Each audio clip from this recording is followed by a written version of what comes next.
matter. We are all in the same boat together. The private banking cartel, 6 major super banks, have created Ponzi schemes. They have sold over 1.5 quadrillion.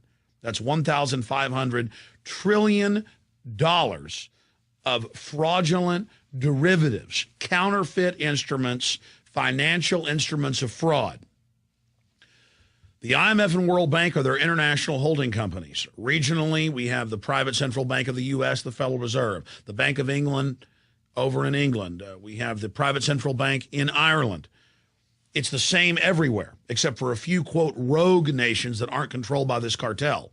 And those are countries being menaced by the globalist military. They are engineering the total collapse of society. I've been talking about this for 11 years, since they got rid of the Glass-Steagall Act here in the U.S. and simultaneously in other nations got laws passed so they could do this and get away with it. On the way up, with the thousands of trillions that they manufactured out of nothing, they bought up the entire infrastructure, the media, the defense contractors, everything. On the way down, they hold populations hostage and say, give us trillions more or we will implode the economy. That's what happened over 2 years ago in October of 2008 when Henry Paulson, the Secretary of the Treasury, went and told the House and Senate, there'll be martial law, blood in the streets, total collapse if you don't do what we want. Here we are 2 years later. Europe gave in. Japan gave in. The United States gave in. And now you see Ireland, you see Greece, you see Portugal, Spain, Germany on the edge of collapse. And what do the central bankers say? Give us trillions more, raise your taxes in your countries, cut benefits, and pay almost everything that you raise in taxes to us. But it's mathematically impossible. Listen to me. I've interviewed literally hundreds of top economists on this. This is a fact. It is mathematically impossible to ever pay back the 1.5 quadrillion. That's a conservative number. They know that. And so look at Ireland. Just a few months ago, they entered the EU. They were told, oh, you're a great economy. It's so wonderful. But under the EU agreement, they're now under the control of those private banks. And suddenly, oh, my gosh, your economy's over.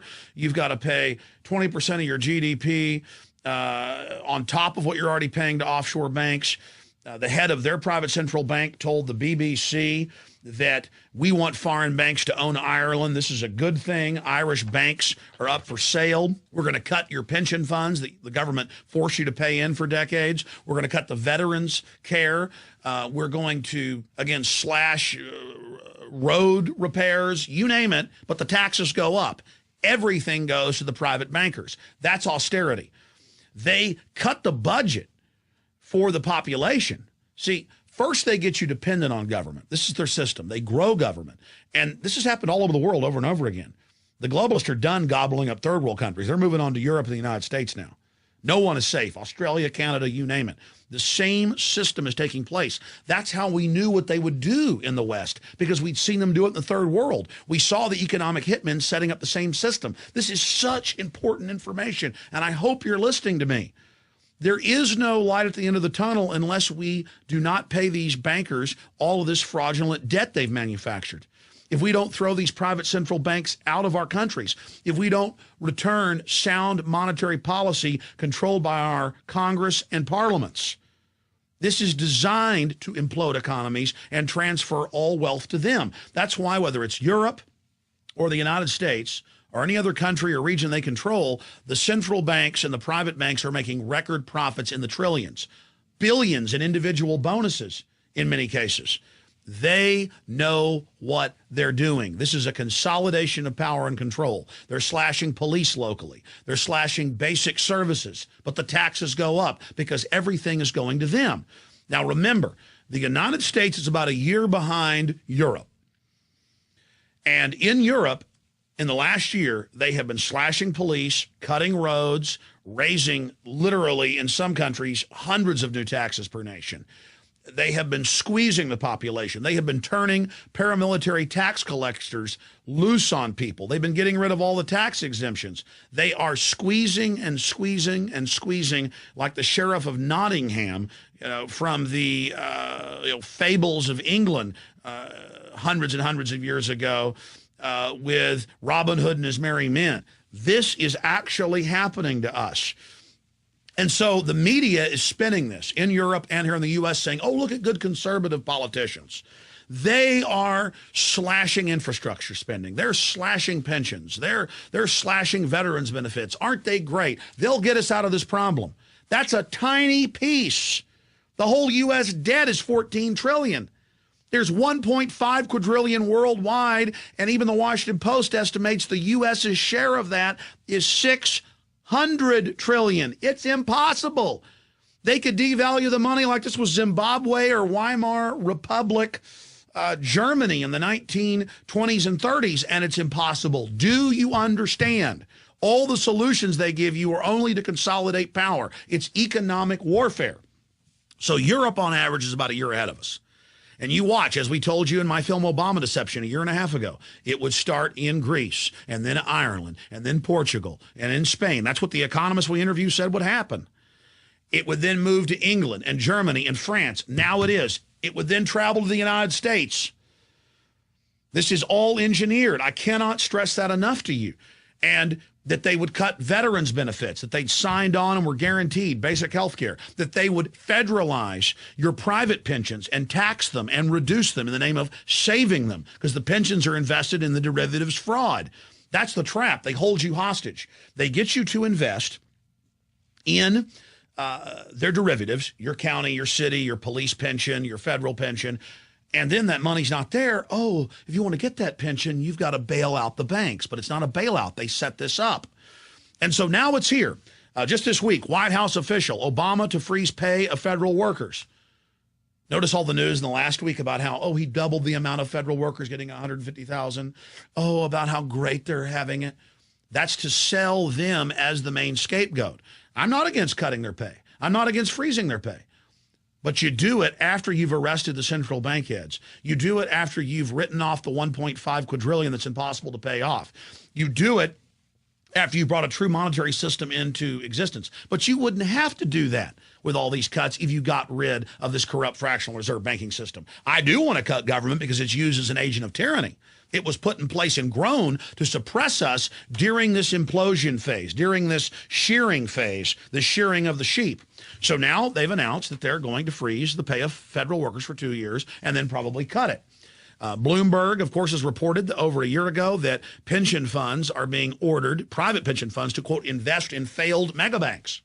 There's no law, but federal regulators come like the mafia and say you better do it. It's come out in the last few months, also in AP and Bloomberg, that 11 years ago, a secret deal was signed by Prudential and other major insurance companies with the VA to allow them to steal all of the death benefits that troops pay out of their check for if they die in battle or after they die, so their widow or widower gets the money. That was all just stolen. This is the greatest swindle and the most brazen I've ever seen studying history. It is so off the charts because the average American only cares about sports or rioting and looting, during Black Friday, the day after Thanksgiving, to get their little slave goods. Now, this is key. Remember the article from March 21st, 2009 in Stars and Stripes, over a year ago. And in it, Obama proposed that they make all military people buy their own insurance for combat-related injuries. They've signed a contract guaranteed if they get their arms and legs blown off, Uncle Sam and the taxpayer is going to pay for it. Veterans of Foreign Wars, Veterans Organization, went wild, got angry, said no to this plan, and Obama backed off for a year. Now they're back, and in the New York Times, pitching it to you like it's a great thing. And they're announcing, hey, there's 2 million people that are on government-paid-for insurance because they're veterans. The government wants to take that away, take the health care completely away from the veterans. It continues. Here's the Wall Street Journal. Union drops health coverage for workers. It's a union in New York, and they're dropping coverage for the children of the workers. This is austerity. You pay into these pensions. You pay into these unions. You go and join the military. You do everything, And they're even cutting it from those groups. If they'll go after the veterans, they'll go after anybody. Under austerity that's been done in hundreds of countries over and over again, in just the last 20 years, we know what the private central banks are going to do. And once the country fully is bankrupt, whether you're Ireland or the U.S., it doesn't matter. It's the same formula. They are going to shut everything down. And once the economy fully disintegrates, they're going to triple water, triple power prices. They're going to force the government to hand all these infrastructures over to them. They are going to completely sell out the nation even further. You think the communist Chinese run the Panama Canal and most of our former military ports on our east and west coast? You think that's bad? You think the Arabs owning so much of our infrastructure is bad? You think foreign banks coming in here with a fire sale buying up our companies is bad and our highways? You ain't seen nothing yet. Austerity is total enslavement, economic bondage for you and your family, and it's all a fraud. The mega banks engineer it. They get tens of trillions of dollars of tax money.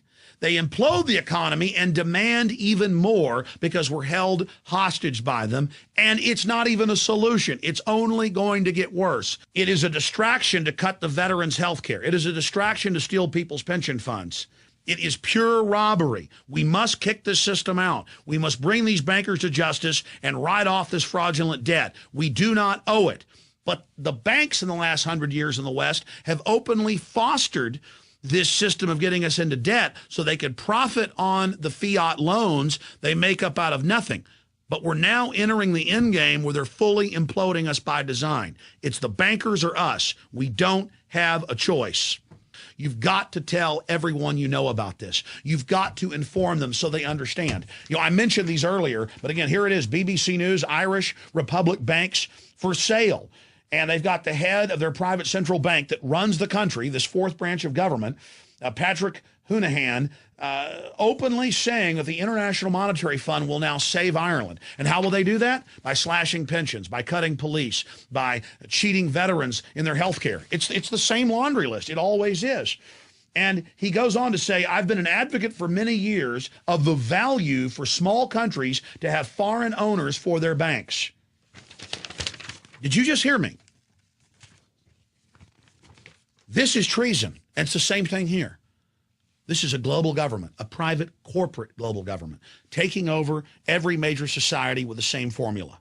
It is fraudulent, and it must be resisted, or we have no future. We cannot allow this new dark age to begin. These central banks openly wage war against the real economy. They openly are the biggest funders, Goldman Sachs and others, of the fake environmental movement to shut off our energy.